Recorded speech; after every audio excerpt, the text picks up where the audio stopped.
Hello and welcome to the Game Football Podcast from The Times. Tottenham fans, today is the day. It's a Monday. It's the Game Podcast and you have won a crucial game. Happy days are here. Come on in. There's plenty of room for all of you.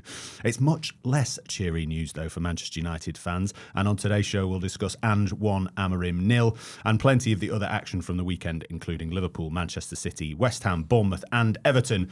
And we'll also remember our favourite moments of players playing out of position after Mikel Merino's heroics for Arsenal. I'm Tom Clarke and joining me today we have the football writer and tactics analyst Hamzah Khalique-Loonat, the former striker turned columnist Tony Cascarino and the former defender turned journalist Gregor Robertson is here too. Chaps, we ready? Pumped? Excited? We sat very close around this new table in this new setup. I've never sat so close to you in my life. No. It's nice though, isn't it? Well, you're on my left. Yeah. The good ear. Oh, is that the bad ear? on me right. Is that the bad ear or the good ear? The bad ear. The bad ear. You can't hear a thing I'm saying. Tom. I'm going to have to shout That's the everything. nicest thing you could say. Yeah. Are you excited? Well, you're on my left. There we go. That's that it. Well, you worked it out quite quickly. Yeah, I Tom. did. Yeah, thank God for that. Anyway, that's a flying start to the show anyway, isn't it? Anyway, we mentioned Tottenham at the top of the show. And I do, it's slightly jokey Tottenham fans, but it has been a consistent theme, hasn't it? Monday mornings on the Game Podcast, sticking the boot in. So it's nice, Gregor, isn't it, that we're able, and maybe this is it. We talk about Tom Allnutt being the Ange Postecoglou correspondent. He wasn't at the game, but you were. Maybe this is the trick. Maybe this is what Ange needed. He needed his ultimate fan, his big fanboy. Although you've turned slightly against him this season. What did you make of this game as a whole, just to kind of set us up before we get into the bit deeper discussion? Yeah, dysfunction derby or whatever you want to call it, and you just kind of very quickly realised that Manchester United are far more dysfunctional than Spurs, even if they were sort of they had an injury crisis that Spurs are emerging from. That was probably the biggest takeaway. Spurs get a few players back. Did they look better with those players? Because this has been Maddison, the big thing. There's so much the thing, hasn't it? Yeah, but also Ange said afterwards, and you can see some merit in this, that just the mere fact of having 20 fit senior players in training all week, and in a week when they were able to train, he said that just the mood lifted. All the players around them, they wanted to play and they have been doing their best, but they knew themselves they needed help. He said so. They came into the game on a wave of slightly more optimism. Maddison made a big impact, and then players coming off the bench, Audebert, there was just a lift, and the benches were a huge contrast. Them able to bring on senior players or players that they've had missing, and Manchester United having 8 teenagers and Victor Lindelof. Victor Lindelof looking like he's looking after a bunch of kids. Yeah, on a school trip, as someone said, I think online. Yeah, it was Manchester United are in an awful state. But Spurs. Were there any bright sparks for Manchester United? Because at 1-0, you're kind of following the game, you're watching the game, you're thinking, anything can happen here. I was at the Tottenham Man United game in the Cup where Tottenham looked like they'd blown them away and then let Man United back in. Were there any bright sparks for Manchester United in this game? Yeah, Tottenham weren't brilliant. Right. Tottenham, they let, midway through the first half in particular, they let Manchester United back into the game, and there was Garnacho's chance as well that he blazed over the bar. They had moments. There was Xerxes' header. They had a few good chances, probably 3 really good chances to score a goal, and Amorim just turns around kind of with his head in his hands, like, we need one of these to go in. And there's always a feeling that Spurs can let a team back in the game. They can have no rest defence when they're piling everyone 8 men forward. It needs one good pass and a bit of bravery, and the team can break on them. So those things were still true, but I think ultimately Spurs deserve to win the game. Tony, what did you make of this game, watching it from your sofa? Well, as Gregor said about Manchester United, they had chances. They don't have clinical centre forwards. I think it's a massive problem for Man United. You look at Xerxes, done some good build-up play, ball into his feet, skillful, keeps hold of it at times, never looks a threat. I mean, for his header that Gregor was touched on, Xerxes' header, straight away, he doesn't get off the ground. If you're gonna score headers, he's 6'3". So he's a big enough lad to get on the end of a ball, and he can't get his feet off the ground to head the ball properly. Everything's technical with him. I don't see goals there, and I certainly don't see goals from Rasmus Højlund. Do you think they're strikers who are bad at putting the ball in the back of the net, or do you think they're actually better as more modern forwards? And Hamzah, I might come to you on this in a second as well. But do you see that they've got any of the attributes of a proper goal scorer, or are they more of a kind of modern forward, as you say, with other good attributes, but ultimately not good enough at putting the ball in the net? Well, they're not clinical, the pair of them, and you just have to look at their numbers. They're both poor. I would also add in they've got qualities of centre forward. I say Rasmus Højlund always runs the channel. There was numerous times yesterday Ben Davies couldn't match Højlund's pace to get there first. He got there, but his next ball would be backwards to try and set up the play. But they just don't look like. I always feel Højlund, and this is another centre forward pointed me out this, John Aldridge, who I chatted to about, because he was a really good goal scorer, but didn't have all these major attributes to be a great centre forward, although his record was great. Yeah. But he would sort of say, Højlund, and I get what he means. He'd say, Højlund will take a touch when he doesn't need to, and when he doesn't need to take a touch, he'll take a touch. So he's got it all reverse. I think he looks like he needs to be very instinctive and just say, if he sees the white of the post or he can pick a spot, do it immediately. You know, there's a big lesson in there. All the best centre forwards I played with all had that mindset of if they thought they had an opportunity to score and do it instantly, they would take it rather than take a touch. But if it's actually on to take a touch, then they had the sixth sense to go, yep, it's time to take a touch. Xerxes was actually good. Yes, in his build-up play. But you still don't really know what he is. No. You know what I mean? Like, Well, that's why I asked the question to Tony, because he's only not been there long. They're both That's young, the thing. Tom. They're both so very they're young. both young. You give them a bit of benefit of the doubt there. but But there were little touches. Like Xerxes, there was kind of little touches in tight areas. There was little nutmegs on Bergvall. It was brilliant. Like, just things that are really showy. And you think, oof. And there was a great little, for Garnacho's chance, great little layoff with the outside of his right foot to Fernandes, who played him in. That was, that made the opportunity, really. But yeah, you don't believe he's going to score goals. There was also one thing from a sort of defensive point of view by playing him, because it was him and Garnacho as the kind of 10s in this system with Højlund up the top, is that Jed Spence had a field day. yeah. Jed Spence has been outstanding, by the way. It's getting to the stage now where you think, Destiny Udogie was back on the bench. He's a really important player for them. If I was Pedro Porro, I'd be slightly worried because I think he should be in the team. He's been brilliant. Great going forward, great defensively, like so much confidence in everything he does. And he had an absolute field day because Xerxes obviously likes to play more narrow. Then you're asking Dalot to kind of deal with him and Son. So if Son stayed out wide, then Spence could go inside or vice versa. They were just overrun down there. And then the player inside from Dalot is Bruno Fernandes. So if you want him to kind of help out, good luck.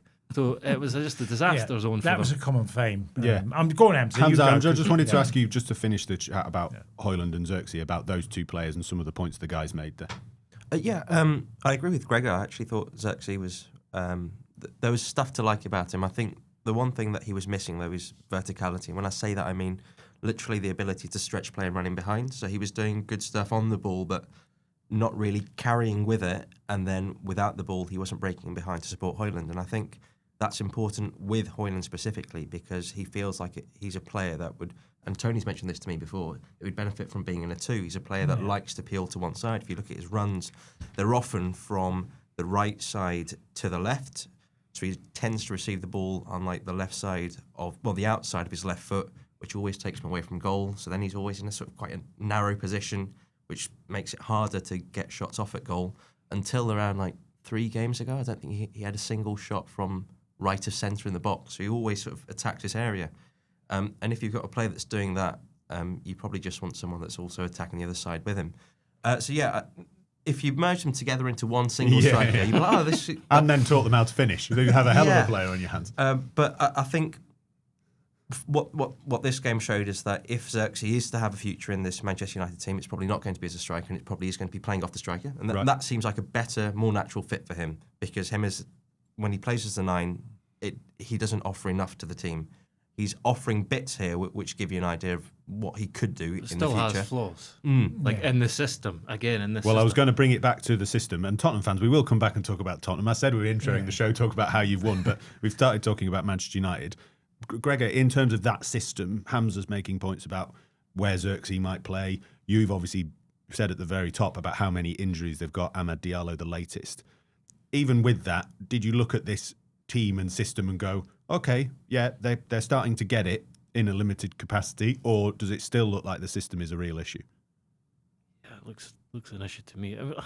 It's the trademark shake of the head and sigh from Gregor Robertson. It's never a good sign for Ruben Amorim in that one. Yeah, I mean, has there been any real kind of signs? I'll throw this to everyone. Has there been any signs that they're getting to grips with this? They had that 2-2 win against Arsenal. I knew you were The 2-2 win against Liverpool, and now the 1-0. Is that a draw then against Tottenham? I think you're being silly. Yeah, I mean, just it's kind of been two managers who before the game you think are so wedded to an idea or a vision or system or the way they want to play the game that everything else falls by the wayside. And Ange, if you've got some players back, so you're getting closer to what it still wasn't there. And Man United are miles away from it. They don't have centre halves who can play look like they can play in a 3. They don't have midfielders who look like they can protect and offer creativity or any sort of combination of those things. They don't have wing backs. Dorgu looks like a good athlete, or he looks like he played on the right again. No, he played on the left. Right. He looked better on the left. Yeah, he was okay. But most of the danger, most of the attack, most of Spurs' attack, as I say, came down Spurs' left. A lot of it did anyway. And then Garnacho, there was a stat about how long it's been since he scored a goal. I can't remember now. But he all the decent chances fell to him. Yeah. And the one he blazed over the bar was a howler. Can I just say one thing here? Because there is a line here that people have said that because they're playing twice a week, every week, Manchester United, there's no time on the training ground to get things done work-wise because you're always playing games. And I get that to a degree. But Graham Taylor, who I played under, Jack Tolton, and the guy I always mention on this podcast is Laszlo Bologna at Nancy, we used to walk through positions before games. Right. So you don't have to, this idea of spending loads of time on the training ground and you're working hard, you can spend, by the way, Graham Taylor, bless him, his hour and a half on a Thursday was the most painful because you literally walked through everything that everyone had to do. Right. So you just walk through it. So, and sometimes you're saying you don't actually need this whole myth of a week. No, you don't. If to get players to understand where you are going to be positioned on the football pitch, you can do that on a board and you can do it walking in football training. Right. You could just walk through. It's like your set pieces. Gregor will tell you. Postecoglou said that's what they've been limited to for the last 2 months or whatever. So Tony's absolutely right. That's what Spurs have been doing. Although he did also say having a week when we didn't have to do that is a good thing. So yes, obviously as a coach, as a manager, you want to do more than just walk your players through. But you're right what you're saying. When you're trying to get a new system or any sort of ideas into a player's heads, there are ways of doing it. You can do that. And man, you aren't showing any sign of taking any steps forward in this. The easiest answer to what we're talking about is that Manchester United are very easy to play against. That is the whole problem. If you're soft side and you're easy to play against, and there's a number of teams in the Premier League that has been their failing. And Man United, as big a club as they can be, you look at that football club and you're going, I remember playing against them numerous times and thinking they were never a soft touch. And this United team is. Is that then? Does it look like this the system then? Are we heading into a scary world in which? I don't know. I mean, it's a good manager who's doing very well and a very highly rated, who's maybe the most ultimate square peg in a round hole ever in football. I mean, I don't know. Yeah, but United weren't good before this. But they weren't this bad. I agree they've got worse. It's okay to take a step back, maybe 2 step backs, and I think we all expected that they might when they changed manager. But to regress this much, no one expected, and I don't think no one really thinks is right, really. The talent level of this team is better than what they're showing. The talent level of Amorim is better than what we're seeing. So why have they regressed this much? I think there are like good questions that you could ask because this really isn't acceptable at the moment. What would those questions be if you were able to ask them to? And who to? Would it be to the board? Would it be to Amorim? Would it be? You're not really going to blame the manager too much because he comes into a difficult situation. He wants to change system. You can ask these things about the philosophy and everything, but honestly, I think that's noise, and you shouldn't really focus on that too much. I think really the question should be towards the board and why they decided to take this particular path. I heard on good authority that essentially when Barada came in, he knew that City were looking at Amorim, and once the United guys got wind of that, went, he's the guy for us because City are going for him. The manager version of Alexis Sanchez is what you're saying. Sort of, yeah. And when that was put to the old sporting director, he was like, well, I think he's all right, but as in, I don't know too much about him. And then very quickly it was like, no, this is the guy for us, without really sort of Thinking we've not got the players for him. I mean, you can go too much. You can put too much weight on the system and stuff. If Man United are playing a back four, who are the centre halves that look like they'd be capable of playing as a two together? Like, what's their midfield combination and dynamic? We're talking about the weakness in midfield for years now, and like how they balance that protection and creativity. It's still not there. They're still not going to have a goal scorer up front. So yeah, the system looks sort of like an ill-fitting sort of experiment that he's really stubbornly sticking to, and it's not working. But I don't think Manchester United would be that much better off if they were playing in another way. I think this is a bigger. Look, Amorim's had 14 points from his 14 games now. It's nowhere near good enough. But there was a stat in Bill's column today which shows how far back this goes.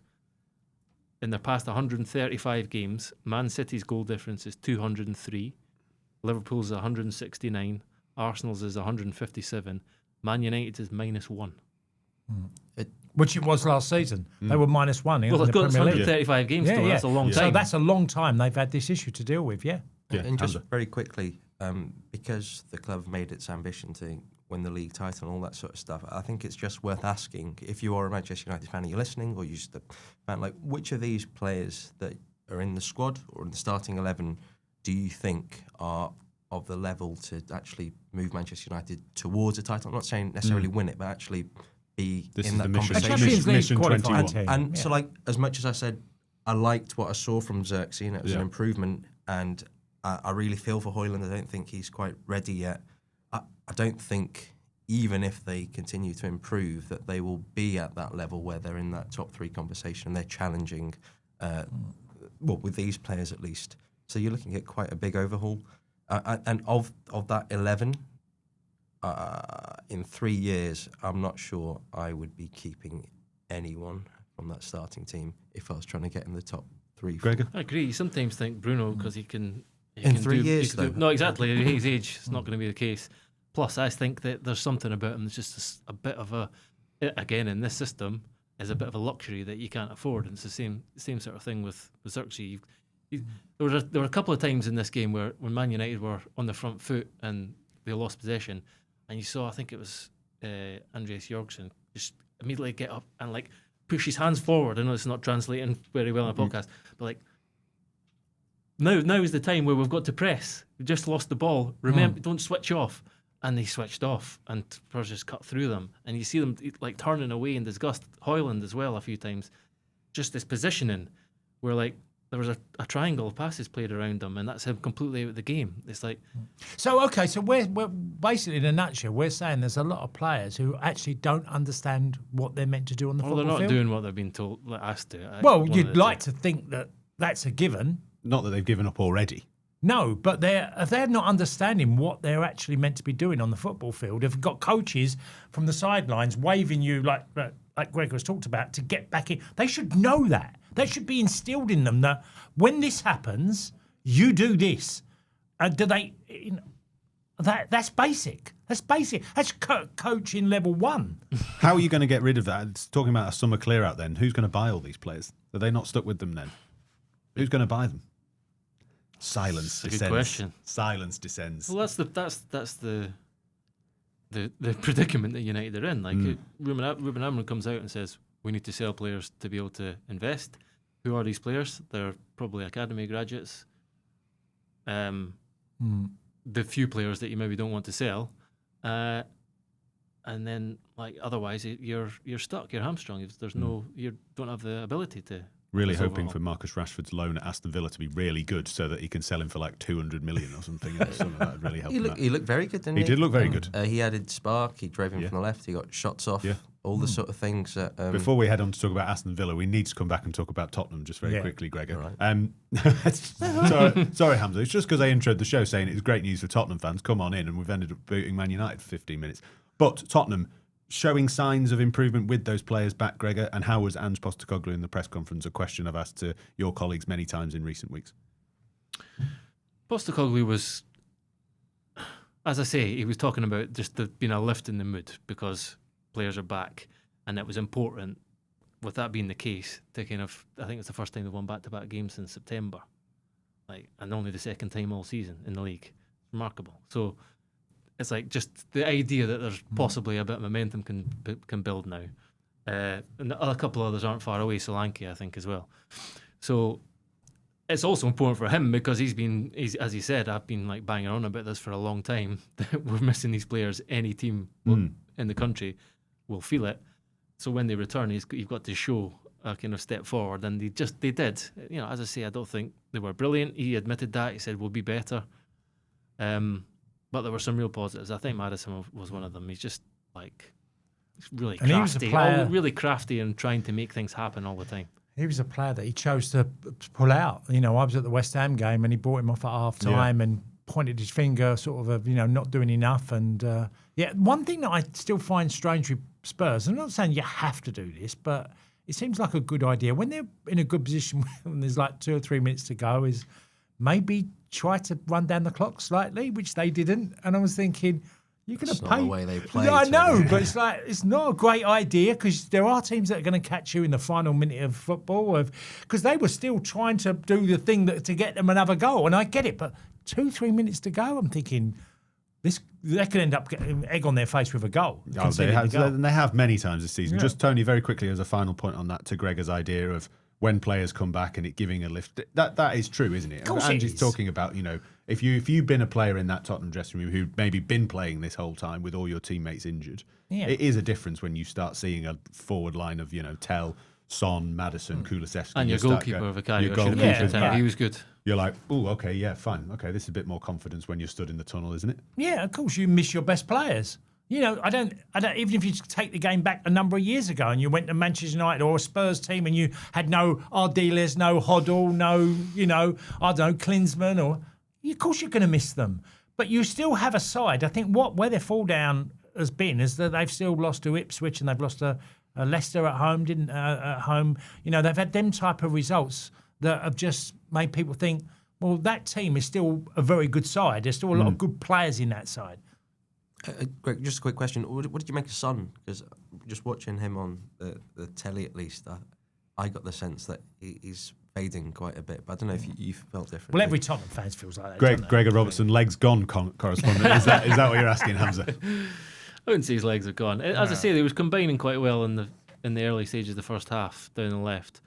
But yeah, he's not quite the same. He was always the first person you looked at, the outlet. You give it to Son, get him charging in behind. That happens less and less now. You can still cut inside and play really dangerous deliveries. It's more of that, isn't it? He'd get a one-on-one and you'd hope that he'd take the opposite player on and he'd sort of come inside and then just flick it to a teammate rather than do what he used to. Yeah. And Tell was lively. He's quick, quite direct. A few kind of half chances. But look, it's all about getting more of Tottenham's senior players fit and ready and available. And now the excuses sort of fade for Ange, and it's what they do between now and the end of the season. He was quite bullish about that. He says he's still got Europe to play for. He was even asked, could you make a European spot in the Premier League? And he's like, it's tight. I'm not going to... He didn't say it in as many words, but he wasn't ruling it out. Yeah, positivity. First home winning, was it 12? And he's like... Yeah, he loves it. He's a dreamer. He's a dreamer. That's why we love him. Positivity for Postecoglou. At last, we're talking about two big clubs there struggling down the bottom of the table. Let's talk about the club at the top of the table. Liverpool maintaining their lead at the top of the Premier League with a win against Wolves. Just a couple of absolutely remarkable stats. Liverpool have won 30 of their 40 matches across all competitions this season, drawing 6 and losing 4, more than any other team in Europe's Big 5 leagues. Liverpool have won 60 points in 25 Premier League matches under Arne Slot this season. The only manager in the competition's history to win more points through his first 25 matches is Jose Mourinho. Antonio Conte also managed 60. Tony, we talked about Liverpool on Thursday's show and that draw with Everton, and I put the question to the guys about whether there was a little bit of nerves, bit of tiredness, maybe just a few little signs that maybe this relentless brilliance for so long might be dipping a little bit. The front cover of the game supplement this morning has Anfield anxiety, a bit nervy towards the end of this game. Second half. Is this just a bit, tiredness maybe, a little bit of the kind of relentless schedule? Is this just a normal kind of... I'm saying this, they've still won the game, of course. Yes. They still won the game, of course. But would you agree with that slight nerviness that was creeping in? The Everton game was pretty full on. Yeah. And you could tell, Andy Robertson spoke about it after the game, how drained they felt from the Everton game. They've ended up getting 4 points out of 2 games. Yeah, absolutely. Okay. Poor second half, really poor. Didn't look like they were a threat at all in the second half. And would they care? No, you move on. Just to think that, we were bad today, but they've got Man City next weekend. Yeah. Do you know what I mean? It's like... And Aston Villa in the week as well. And Aston Villa in the week. It's like... Newcastle after that. Many teams will tell you, if you look back over a season, and I've been involved in probably 3 or 4 successful seasons where the side I've been in have achieved the goal, and you look back at games and you think, how bad were we then? That was a week that was really tough for Liverpool. They haven't lost any of the games. They've got 4 points in this week, so fair play. In a game that, I don't know, Wolves were up for it, and when they got to 2-1, it made me feel edgy watching it. So you could feel the nerves around Anfield that this was a day of just get through to this game and get off and on to the next one. Yeah. Hamzah, any thoughts from you on this Liverpool side? And this, as I say, I'm not trying to drum it up into some kind of period of difficulty or anything like that, because as Tony says, not even lost any games. But this idea, is it maybe player relentlessness, tiredness creeping in, a little bit of fatigue potentially? That's what Arne Slot said, and that second half it might be the worst second half that they've played this season. I think they're truly awful. They was the spoils they've been. They had the offside goal, and then the penalty that was overturned, and then after that they didn't have a shot, which is strange. But Arne Slot brought up tiredness, and I think if Gravenberch plays against Villa and then Manchester City, he will set a new record for minutes played in his own season. Right. And there could be 20 more games to go. Yeah. And he is their starting 6. Yeah. There's no one. Occasionally, McAllister will drop in and rotate with him. Endo might do 10, 20 minutes. McAllister looked tired. And he really did look tired. He gave away a few balls where just a simple pass for him where he looked like he was leggy, lost the ball. Konate was fortunate with a penalty. Second yellow card, could have got sent off. There's a lot of football left to be played, and with that means that it could go fine for Liverpool, it could go okay for Liverpool, or it could go badly. There's a lot of things that can still happen. But tiredness and injuries, all that sort of stuff, it definitely still in play and can influence a season. So I think there's reason to be sort of slightly concerned without going, this is a wobble or whatever. Slightly concerned without getting carried away. That's the Game Podcast motto, isn't it? Do you know what? It's quite ironic that Arsenal was probably, as Hamzah said, Liverpool the worst he's seen in the second half. Arsenal was probably the worst I've watched in their first half. Yeah. In their game. And I know we'll probably talk a little bit about that, but the teams that have played really poorly and yet have got a result. Still getting results. I wanted to finish part 1 with a quick mention of Manchester City's big win against Newcastle, not least so that Gregor can give me a kicking for my terrible prediction saying that Newcastle would win 3-1 on Thursday's show. I said it would be a draw. So you said it would be a draw, but at least you sat on the fence as usual. Closer. But a big win for Manchester City this game, in a game where a lot of people, like me, thought Newcastle were favourites, Tony. Yeah. I mean, why wouldn't you? The form they've been going in, the way City have been playing. I love the fact that the first goal was just direct. We've always admired City for all their footballing prowess and getting on the ball and the movement, and then suddenly the keeper just goes, do you know what? I'm sticking it straight down the middle. Trippier makes a mistake. Marmoush puts it in the back of the net, and it sets it all off for him because it's early in the game. Yeah, in terms of Marmoush getting that hat-trick, Gregor, on Thursday's show we were talking about, these players are players for the future. They're not the players for now. Does he maybe look like the one that could be for now? Yeah, I mean, you have to say after the way Nico Gonzalez played as well, he looks like one for now too. So, clearly we can rush to judge. Kushyanov even had a kind of fairly tranquil game. But Newcastle were awful. I'm not, that's not to say anything. Marmoush was clinical, there were decent finishes. And when he's got space to exploit and run in behind, he's always going to be a real threat. And the idea of him combining with Haaland looks quite promising. But not many teams will do what Newcastle did. They tried to do what they did against Arsenal, which is basically suffocate them in their own half, high press, really aggressive, and if you're just a little bit off it, they'll kill you. And City killed them, and they went. When you go 3-0 up inside 33 minutes as well, completely changes the mood and the atmosphere and the dynamic. And although they've had some kind of crumbles, some big ones, a lot of them, it didn't ever really look like that was going to happen in this game. So, yeah, Manchester City surprised a few, I think, with this one. Have you watched the film Tropic Thunder? I'm going to borrow a line from there. Robert Downey Jr.'s character says, like, you went full press, never go full press. That's like the this is what these guys did. Like for that first goal, right? Is that your favourite film quote ever? No. I could see you having that on your wall or something as like a poster. I might get it to you as a gift. You went full press, never go full press. But that's literally what they did. They left themselves man to man at the back, and I think the idea of playing Trippier in the first place instead of Livramento was that he could offer extra defensive cover when the other centre back jumped forward and pressed. But he was left with Marmoush, and Haaland noticed this, and he just went, okay, I'm going to take the other centre-back, I think it was Byrne that was on him, in field and deeper, and just leave you one-on-one at the back, and the ball bounced, and never go full press. Always leave a spare man. Never go full press. But no, Christian, that's what we praised Newcastle for against Arsenal. It was like the bravery of it and how aggressive they were, and just like Arsenal could live with it. Leave the spare man, right? Iraola mentioned this in his post-match as well, and it's like, yeah, there are moments where you go like almost full press, but the idea is always to have some cover somewhere. The idea usually is that if you go if you push, for example, the opposition to their left back, you will go man-to-man across the front. However, your left winger will be covering two positions. If it's a back four, it will be their right centre-back and the right back. So he's between them.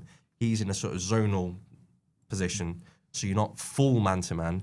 Otherwise, if that player, that left-back, dribbles past your right winger, suddenly you've got a domino effect where someone has to step over and then another one has to step over, and you've got, then your man-to-man press can fall apart. But also Ederson, again, with the joke of the ball. Pass, Yeah. Left foot is an absolute wonder. By the way, Bournemouth did nearly exactly the same to Newcastle. Newcastle went and tried to hunt them down, and they within like a split second they were away with Bournemouth. Yep. Went to St James's Park and won 4-1. Newcastle have had some big games where they've been built up mainly by me on the Times Sport editing floor, and then promptly got thrashed each time.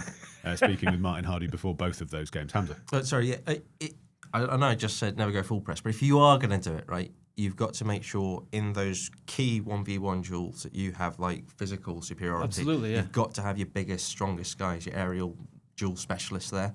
So if you're Arsenal and you've got Saliba, Gabriel, Rice, you can, and Timber, you can go man to man and briefly and let them try and match up.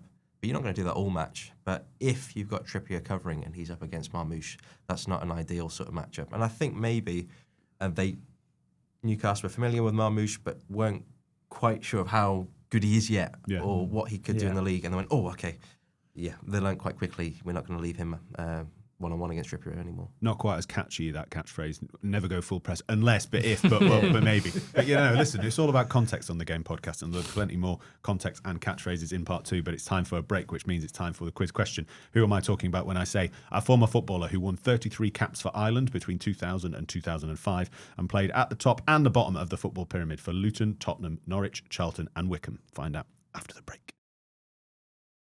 Hello and welcome back to the Game Football Podcast from The Times. I'm Tom Clarke and I've got Tony Cascarino, Gregor Robertson and Hamzah Khalique-Loonat here. Despite the spread of knowledge, experience, ages, none of you got the answer to the quiz question. There'll be listeners going, it's obviously Gary Doherty.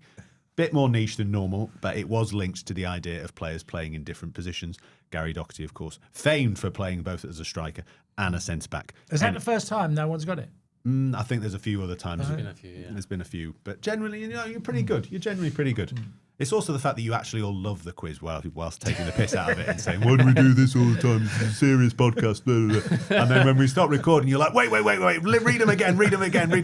Wait, give me another minute. Anyway, Speaking of my quiz questions, let's get on to a listener question from Kevin, who got in touch after a recent show and said, I listened to Gregor talk about how Arsenal scoring 5 goals was misleading as their expected goals was just above 1. I think this was from the Manchester City game.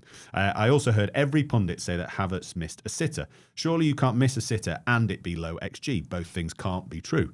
So given that Ødegaard scored from a similar scenario and 4 more goals were scored, does this mean that Havertz missed was much harder opportunity than everyone was suggesting, or that the XG measure is deeply flawed? Could someone, ideally Hamzah, explain, please? Thank God we've got you on the show, Hamzah. Could you explain, please? Yeah, I'm happy to. You don't sound that happy to. Try that again. Yeah, I'm happy to. Tell that to your face, Hamzah. It's a podcast, man. So that Havertz chance, I think everyone remembers it's the one where he pulled the shot across goal and he just missed the post. Arsenal just won the ball from a high turnover. The XG value of that was 0.3, so 0.3 is the same as 30%, because that's how decimal percentages work. So you had a 30% chance of scoring. The way that they get that number is by taking all the shots that they have in their database and seeing the conversion rate from that specific spot. Now, technically, you're never going to have a 1-for-1, like, exact, identical replication of that in the database, because, like, it depends on which players are around you, where the goalkeeper is, the actual situation as well. Like, if it's a fast break, you're likely to get a good goal scoring opportunity. That's why they classify them as big chances. That was. If I say that they had a 30% chance of scoring that, I imagine most people say, actually, it should be higher. But no, it isn't. Well, from what we explained, like the way that the other players were around them, it was a better opportunity from that position than probably a lot of the other chances of the match. Chances. Oh, absolutely. No, other chances in in the database. Say that was one of the higher ones, so it could have been slightly better than 30%. It's up to you to decide that. As in, like, usually you might see a number and you go, I think it's maybe a 35 or 40 or whatever, but I don't think it's like massively. I don't think that. So the key, I think, from what you're explaining, is that listeners, readers shouldn't necessarily always take the XG as like an exact. This is an exact science. This is perfect. This is flawless. There is a huge margin for error, and there's a lot of objectivity in this. Well, I think first of all, the point that Gregor made in that match, that Arsenal didn't create much in terms of big chances, is correct. So their XG in that match was 1.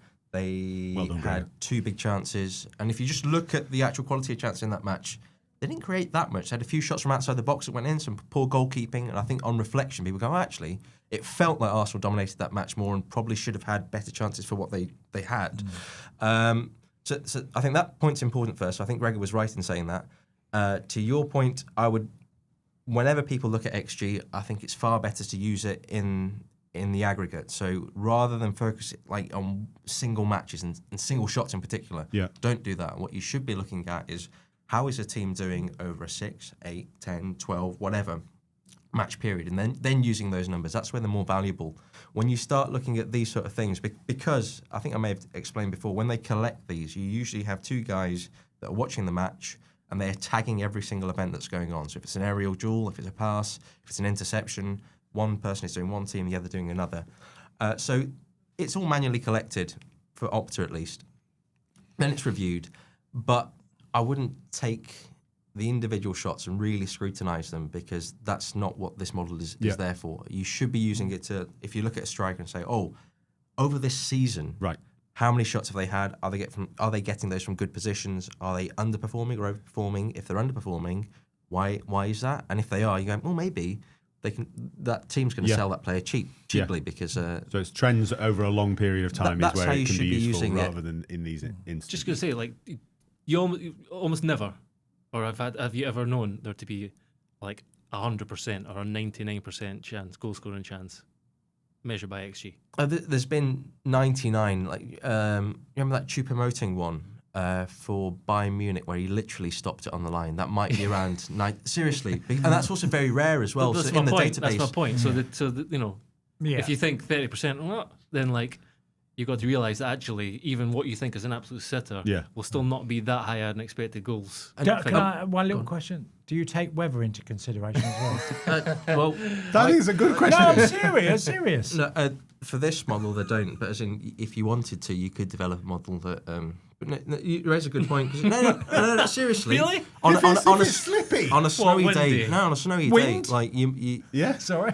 Tony's Come used on, wind there's as an undersoil excuse here. many Well, times. There's no snow on the pitch Yeah, now. I'm not on about Premier League level. I'm saying if you're playing, I don't know. This is a Premier League podcast. If you've got a generally no, I'm, speaking. if you've got a we Champions do an League match EFL show every 2 Well, weeks, no, Gregor. this Thank you is- very much. out in like Eastern Europe. Yeah. It might be cold and hard and whatever, but very, very. No, I'm I serious. tell you what, It's a serious yeah. question. very I quickly, tell you what, on this Kevin match- will be delighted. on this by the match. way, this has sparked a whole conversation that I wasn't expecting. One Sorry, thing that people Hamzah, might just to find wrap it up. interesting is that the Ødegaard goal. So this is where Havertz passed to Ødegaard.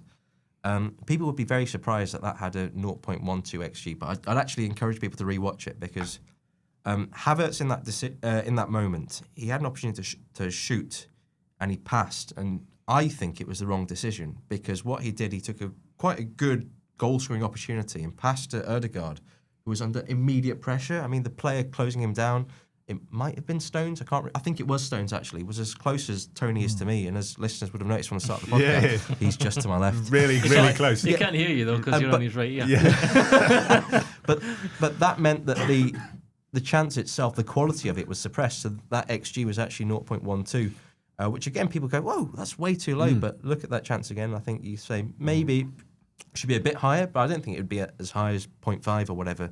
And yeah, a lot of good players miss chances. So yeah. Tony, I'll tell you that. Chico. What? Come on, he loves it. I was waiting for the next line of you saying, but you weren't a good No, player. I would so never do that to you. I would never, ever do that to you. Maybe sometimes. Anyway, Kevin, I've no idea whether that answers your question or not, but it was definitely an interesting conversation, at least around the theory of expected goals. Thanks also to Santi, who's a listener who got in touch on social media with a disagreement about some points that me and Gregor had made last week, but I just wanted to give him a shout out because he did it in such a polite and measured way, proving that football fans can be civil online. It'll never catch on. It's the only time it's ever happened. But I just wanted to say how nice it was to someone to get in touch and say, I didn't like what you said, but do it in a really polite way.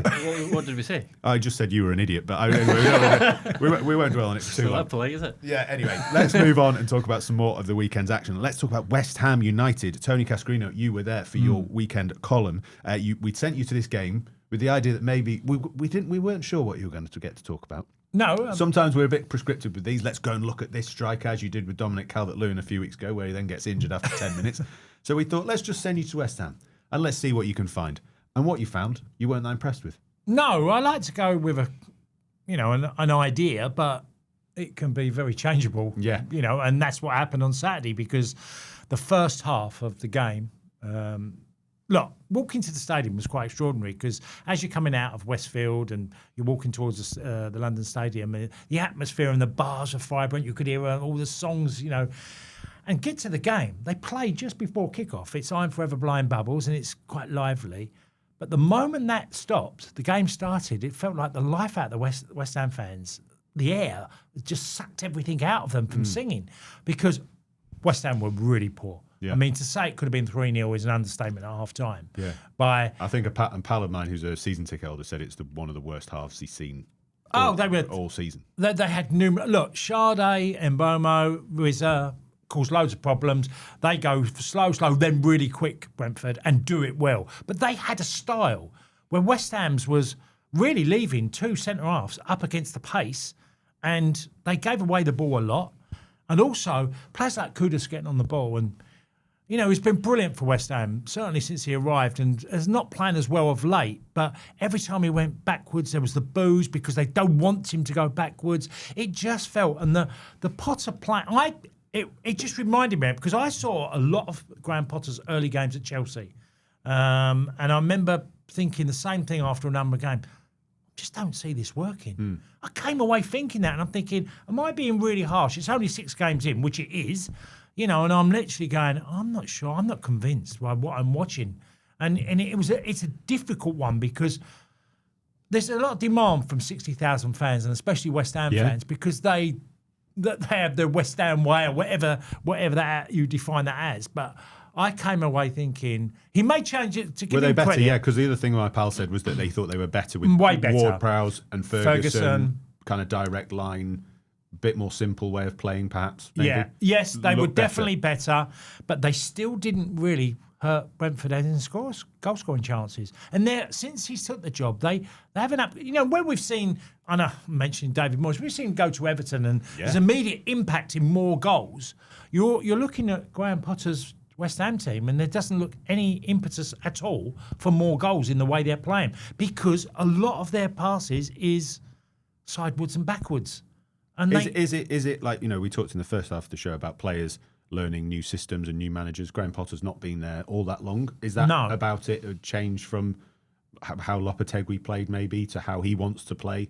Bit more dynamic, bit more energetic. There's a parallel with Man United. They've still got the same issues in terms of the squad composition.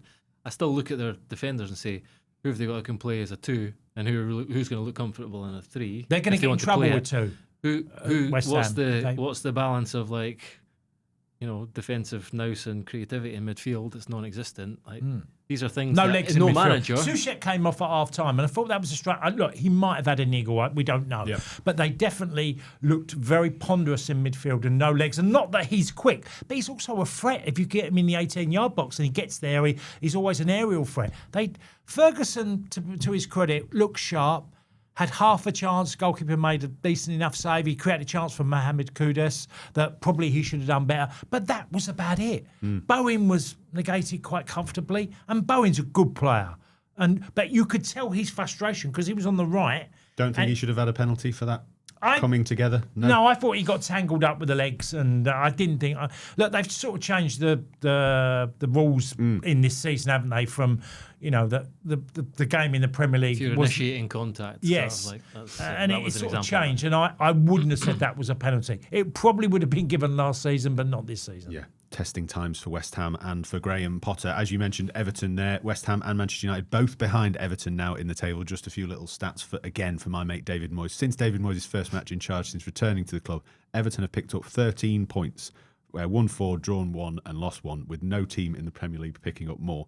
Everton's Beto has scored 4 goals in 5 Premier League matches under David Moyes, as many as he managed in 42 league appearances under Sean Dyche.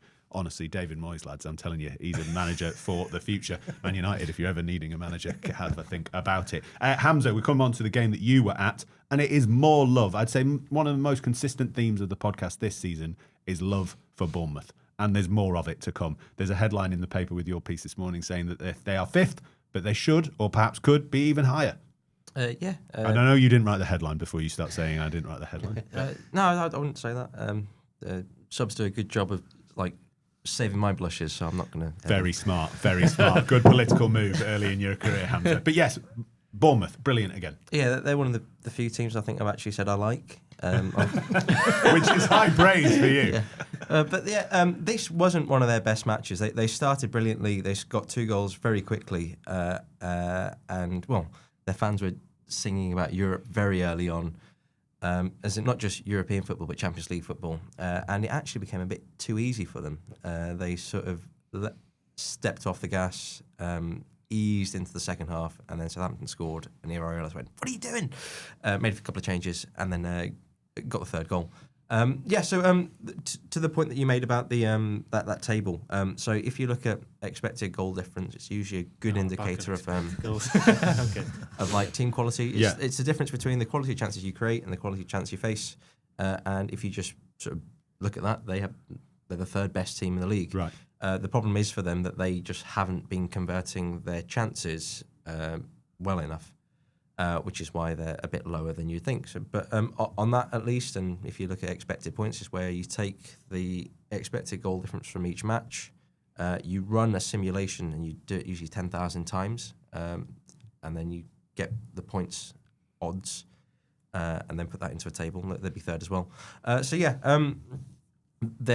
So for those fans that have watched them this season, talking about Europe, I think they actually have a point that they have played better, and people that have watched them will know that they have played better than the results have shown. They're really good, and they've done this despite all those injuries, and you're just now beginning to see the team have a few players back. Alex Scott and Luis Sinisterra, who last played in the 2-0 win against Arsenal back in October, I think, were back in the team. So you're getting a bit more sort of quality and depth, because what the problem that they faced in the past few weeks, at least, is that when Iraola's needed to make changes, he's had to bring on the academy players. And while the first team players, their quality has jumped up massively over the past few years, the academy players are still working their way up. So there's quite a big drop-off between them. Plus, they need that energy because they're such a exactly throttle team. They need to make changes. So they get thrown on, and they're usually up front, rarely in defence, because if you're not quite of the level in defence, it can show and cost you. But if you can just go on up front and do all the running, then that sort of helps, and that's what they've been doing. But now you're seeing a few of the guys that were injured coming back. They're still going to be without Evan Nielsen and Enes Ünal for a while, so Dango Ouattara is going to have to continue up front. I think how he plays will be quite important, because they play direct quite a lot. And in this match, Iraola was on the sidelines, and he's sort of like squatting with his arms out like this to Ouattara. Doing a David Brent. You made it just look like he was doing the David Brent dance. Yeah, sort of, yeah. And he was telling Ouattara, you need to be... He's only 5'8", I think, but he's telling him you need to try and use your presence a bit more, so you could bring your players in, your teammates into play, so we can play in behind, because they play around at the back first, draw their opponents forward, and then hit him behind. So I think how he features over the next few weeks is going to be quite important to them. I mean, they could try Semenyo there because he's a bit bigger and stronger. He also looked really, really good. There's a dribble that I think most people would have seen a match of the day, where he just sort of mazed in and out of the box and just lashed one over the bar via Ramsdale's hand. But they were good. They've got a good chance at Europe. I wouldn't go as far as Champions League yet, because, like I said, a lot of football to play. But well, as you say, a lot of football to play, and that's maybe been the theme of this show, talking about in the first half of the show with Liverpool as well. 13 games left. Nottingham Forest getting beaten by Fulham.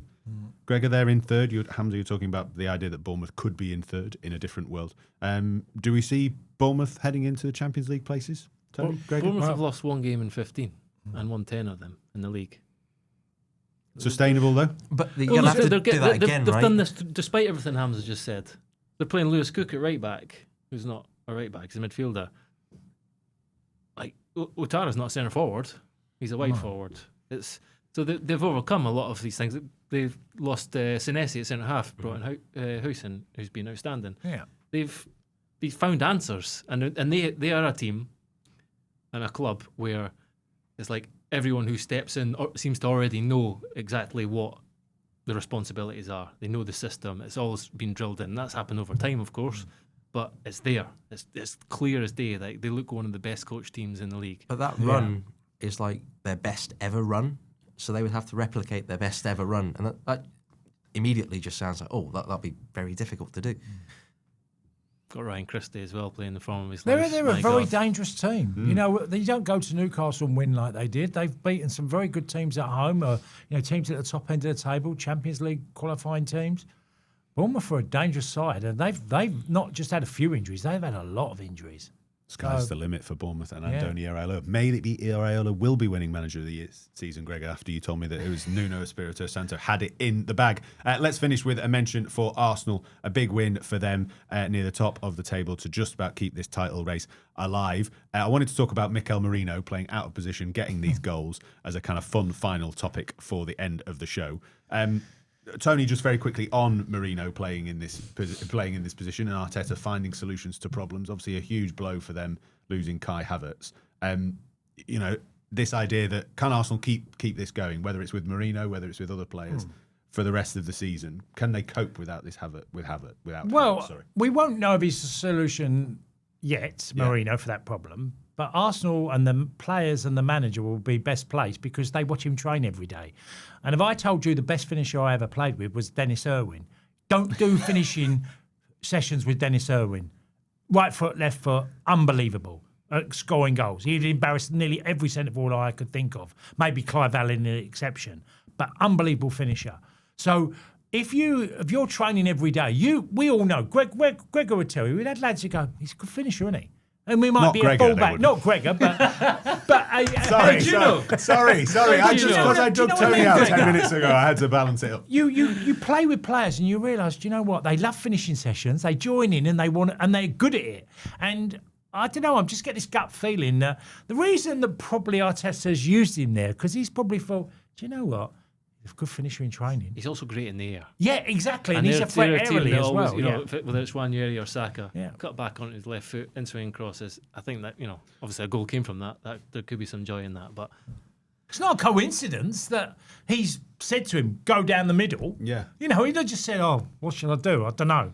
I'll just go down there. He's obviously thought about it, and that's my whole point, that there are players that can be versatile in how they... I love this interview, how... have you ever played it before? Maybe once when I was 8. Yeah. 9, yeah. He also said it was a treat for his wife, having not given her flowers. Like, what was she doing? What? Not sure. I also felt very bad for. Well, actually, I don't feel bad for them at all. The Chelsea fans that went. Well, I feel bad that the fixture was organised on Valentine's Day. That's bad, right? But could you imagine going all the way to Brighton, losing, and then getting back home at like 2 a.m? It's like, no, you're on the sofa. That sounds like a personal story of something that maybe you've got. But bringing it back to players playing out of position, Tony, ever have a cracking goal or anywhere else on the pitch other than centre forward? Well, I started as a kid as a centre half and then went in to become a centre forward. But I did at Celtic when I was having a dreadful time, and I saw Liam Brady, and we were playing Airdrie away in a reserve game, and we had 2 centre halves out injured, and I said, I'll play there. I've done it before and played there and quite enjoyed it. But it didn't last long. But didn't stick with it, though. No, I didn't stick with it. But I quite fancied myself as a centre half. When you're a player sometimes, you think, I could do that. And Gregor might have been a winger or something else. I don't know. Yeah, were you Gregor, a winger or something else? Yeah. Started out. I played left midfield. I was a left back, obviously. Played centre half towards the end of my career, but also there was a one failed experiment when Gary Megson got the Nottingham Forest job, and he said to me in training during the week, his first week, he's like, "What are you good at, son?" I was like, "I'm quite a good passer of the ball. What else?" I think I've got a good left foot. And when this went on for a while, he's like, "No, son, you're a good runner, so I'm going to put you in midfield, in a 3-man midfield. I want you to run." And it lasted about an hour, and then I never played there again. Oh, see, Hamzah. Turns out Gregor was the first kind of inverted fullback playing in centre midfield. He was the hipster long before all these guys He came lasted along. longer than Trent did in midfield for England. So. Yeah, that's true. I think we could have brought all the facts about you back from last season. No, I didn't miss finished. that one out. Former footballer who once played as a centre mid for 60 minutes in a failed experiment. Anyway, we'll have to leave it there. Hamzah, Khalique-Loonat, Tony Cascarino, and Gregor Robertson. Thank you very much for joining me. Thank you too for listening. As we said, we've got lots of listeners. Get in touch if you've got more questions or points you want to raise. Get in touch with me. Tom.Clarke@thetimes.co.uk. But for now, we'll leave it there and see you on Thursday.